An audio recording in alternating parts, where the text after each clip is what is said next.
Vous êtes-vous déjà demandé comment des décisions prises dans une pièce fermée peuvent façonner l'avenir de millions de personnes? En 2017, dès son premier jour en tant que président, Donald Trump a signé près de 200 décrets, une décision qui a choqué le monde et a inauguré l'une des administrations les plus controversées de l'histoire récente. Mais parmi toutes ces décisions, une se démarque: la déclaration de l'état d'urgence national à la frontière sud des États-Unis. Cette déclaration n'était pas seulement une décision politique, c'était une étape importante qui a divisé l'opinion, généré des débats houleux et changé des vies d'une manière que beaucoup ont encore du mal à comprendre. Imaginons une époque où les politiques ne seraient pas simplement écrites sur papier, mais transformeraient les réalités de frontières entières, de communautés locales et de familles rêvant d'une vie meilleure. C'est exactement ce qui s'est passé. Une question intrigante se pose alors. Que se passe-t-il réellement aujourd'hui à la frontière sud? Et quel impact ces actions continuent-elles à avoir sur les États-Unis et potentiellement sur le monde? La réponse est à la fois fascinante et alarmante. Des rapports récents montrent que depuis lors, plus de 2,3 millions de personnes ont tenté de traverser la frontière chaque année, avec des conséquences qui vont bien au-delà des chiffres. Nous parlons de vie, de rêves, de peur et d'identité nationale qui sont en jeu. Si vous êtes arrivé jusqu'ici, c'est parce que ce sujet vous a touché d'une manière ou d'une autre. Alors pourquoi ne pas continuer ce voyage avec nous? Abonnez-vous à la chaîne dès maintenant pour ne manquer aucun contenu. Ensemble, nous pouvons explorer des questions importantes comme celle-ci et rechercher les réponses dont nous avons tous besoin. Dans cette vidéo, nous explorons pourquoi cette frontière est passée d'une simple ligne géographique à un puissant symbole de lutte, d'espoir et de transformation. Plus encore, nous relierons ces événements à des questions spirituelles et prophétiques qui donnent encore plus de poids à tout ce qui se passe. Après tout, ces changements sont-ils alignés sur quelque chose de beaucoup plus vaste, quelque chose qui avait été prédit il y a des milliers d'années? Préparez-vous à découvrir comment les décisions politiques et les promesses divines peuvent s'entremêler à un moment que beaucoup considèrent comme crucial pour l'avenir, non seulement de l'Amérique, mais aussi du monde. Lorsque nous parlons de la frontière sud des États-Unis, nous ne parlons pas seulement d'une ligne sur une carte. Nous parlons de quelque chose de bien plus grand, un point de rencontre entre les cultures, les valeurs et les histoires qui composent l'identité d'une nation. Depuis les premiers jours de la présidence de Donald Trump, le 20 janvier 2017, la frontière sud est devenue le centre d'une des questions les plus polarisantes de la politique américaine. La même année, son administration a déclaré l'état d'urgence national à la frontière, une décision qui, selon le gouvernement, visait à protéger la sécurité du pays et à stopper le flux d'immigration clandestine. Pour comprendre l'impact de cette décision, il est important de regarder les chiffres. Selon les rapports officiels, dans les années qui ont suivi la déclaration de l'état d'urgence, il y a eu une diminution significative des entrées illégales, mais aussi une augmentation des tensions entre les groupes de défense des droits de l'homme et les autorités fédérales. Par exemple, en 2019, le nombre d'arrestations aux frontières a atteint près d'1 million, un record qui démontre à la fois le défi auquel est confronté le gouvernement et la persévérance de ceux qui cherchent une nouvelle vie aux États-Unis. Mais la question des frontières n'est pas seulement politique, c'est profondément symbolique. Pour de nombreux Américains, cela représente la sécurité nationale et la souveraineté. Pour d'autres, c'est un rappel des promesses d'accueil et de liberté que le pays a toujours proclamées. Et au milieu de cette dualité, des millions de familles, d'individus et de communautés sont directement touchés. Comment concilier la nécessité de protéger une nation avec la responsabilité de faire preuve de compassion et d'humanité? Cette discussion n'est pas nouvelle. Depuis le traité de Guadalupe Hidalgo de 1848, qui a défini les frontières modernes des États-Unis, la région a été le théâtre de tensions, de défis et de changements. Aujourd'hui, ces mêmes problématiques sont toujours d'actualité, mais à une échelle bien plus grande. La déclaration d'urgence nationale n'est qu'un chapitre supplémentaire dans une histoire longue et complexe, où les décisions politiques rencontrent les valeurs culturelles et spirituelles. Alors que nous avançons dans cette conversation, nous devons nous demander comment ces politiques façonnent-elles l'identité américaine? Et, peut-être surtout, comment ces décisions reflètent-elles les valeurs que le pays veut défendre? La question de la frontière sud, bien qu'essentiellement politique et sociale, soulève également de profondes interprétations spirituelles. Pour beaucoup, les événements qui se produisent actuellement ne sont pas seulement le résultat de décisions humaines, mais font partie d'un plan divin plus vaste. La Bible, tout au long de ses écrits, apporte des réflexions sur les nations, les frontières et les défis qui surviennent lorsque les gens sont confrontés à des moments de transition. Ce à quoi nous assistons aujourd'hui est-il le reflet de prophéties déjà annoncées? L'un des passages les plus cités dans des moments comme celui-ci est Matthieu 24, 6, 8, où Jésus parle de guerre et bruit de guerre et de nations se soulevant contre nations. Ces versets sont souvent interprétés comme des signes des temps où le monde connaîtrait des changements radicaux et difficiles. Si les frontières sont géographiques, elles sont aussi des représentations de valeurs et de croyances qui définissent une nation. Dans ce contexte, la tension à la frontière sud peut être considérée comme faisant partie d'un tableau plus large où ces valeurs sont testées et redéfinies. De plus, beaucoup voient dans la figure des dirigeants politiques comme Donald Trump des parallèles avec les histoires bibliques de dirigeants utilisés pour accomplir des desseins divins, même au milieu de controverses.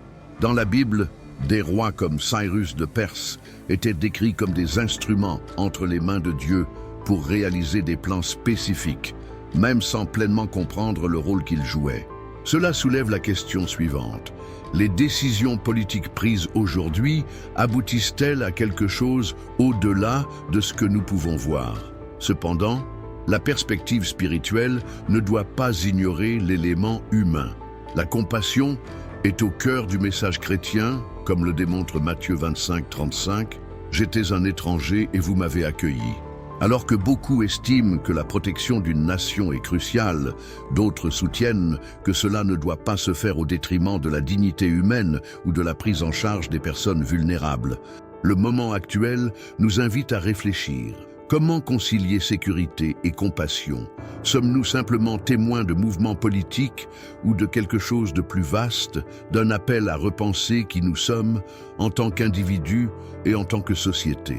Derrière chaque chiffre, chaque gros titre et chaque décision politique se cachent des histoires réelles, des vies humaines qui sont directement affectées par ces actions. La frontière sud, souvent considérée comme un point d'éclair politique, est en réalité un lieu où se croisent souvent l'espoir et le désespoir. Des familles entières risquent tout, affrontant des voyages dangereux à la recherche d'une vie meilleure. Ces histoires personnelles nous rappellent avec force qu'avant tout débat sur la sécurité ou la souveraineté, nous traitons de personnes, de rêves et de vies qui comptent. Pour beaucoup qui tentent de traverser la frontière, le voyage est une question de survie. Des facteurs tels que la violence, l'extrême pauvreté et l'instabilité politique dans leur pays d'origine les poussent à chercher refuge. Imaginez le désespoir d'une mère qui traverse des déserts brûlants avec ses enfants juste pour leur offrir une chance de sécurité et des opportunités. Cependant, lorsqu'ils atteignent la frontière, ils se heurtent à des clôtures, à des politiques strictes et souvent à un accueil froid.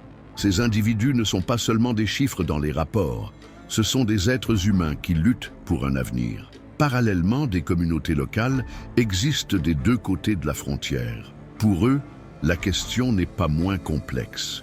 Alors que certains résidents sont confrontés à des défis économiques et sécuritaires en raison de l'afflux de migrants, d'autres s'impliquent directement dans le soutien aux nouveaux arrivants, en leur offrant de la nourriture, un abri et de l'espoir.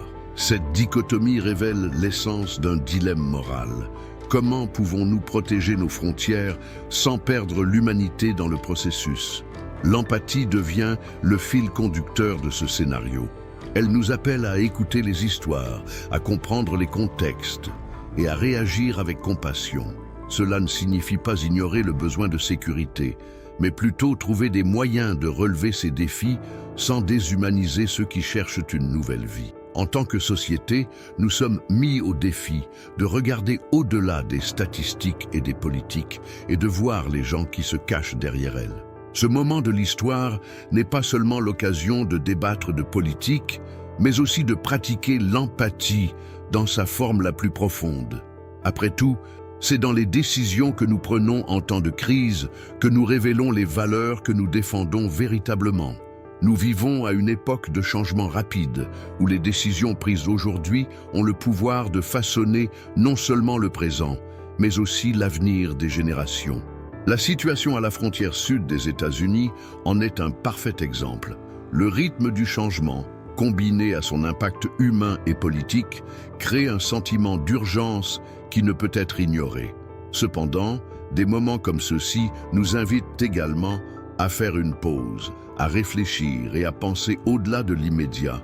La déclaration d'urgence nationale et les politiques qui ont suivi étaient une réponse directe aux défis qui s'accentuaient depuis des décennies. Ce qui rend ce moment si différent, cependant, c'est la rapidité avec laquelle tout se passe.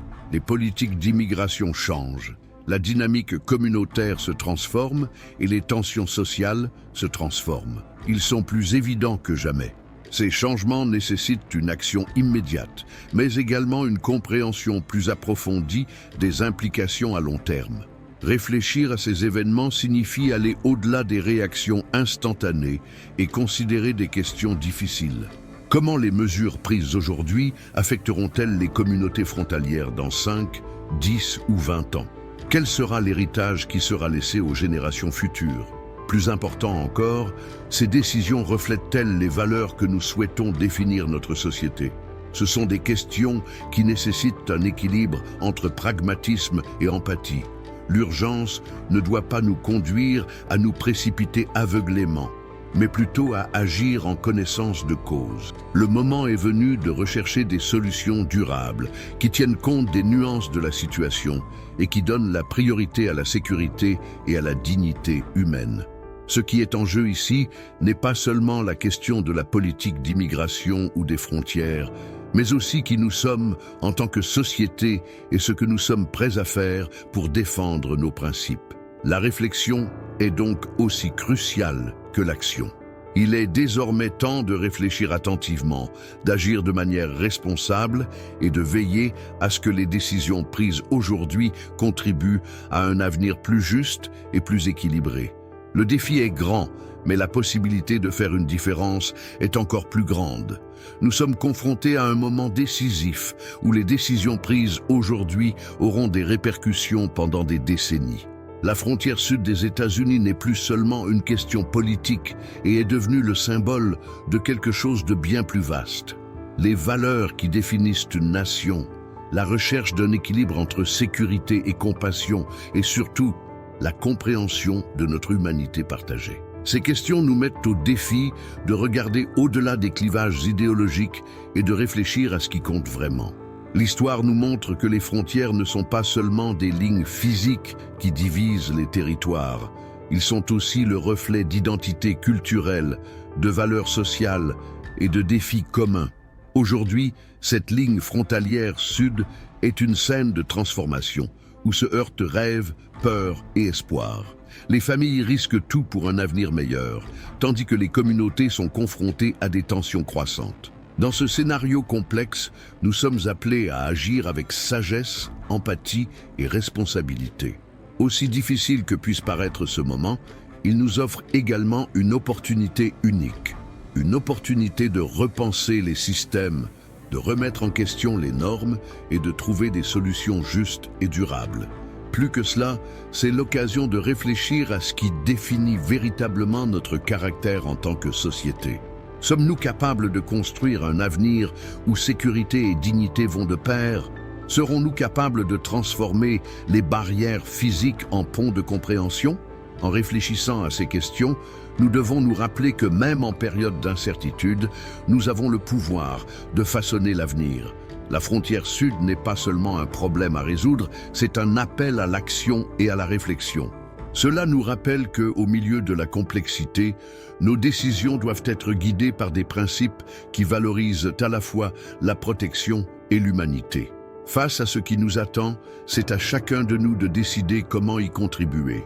Parce qu'en fin de compte, il ne s'agit pas seulement de ce qui se passe à la frontière, mais aussi de qui nous choisissons d'être en tant qu'individus et en tant que société. Que nos décisions reflètent les valeurs que nous souhaitons léguer aux générations futures. Avant de terminer, nous souhaitons vous inviter à faire partie de notre communauté. Abonnez-vous à la chaîne et activez les notifications pour continuer à recevoir des réflexions et des débats aussi pertinents que celui-ci.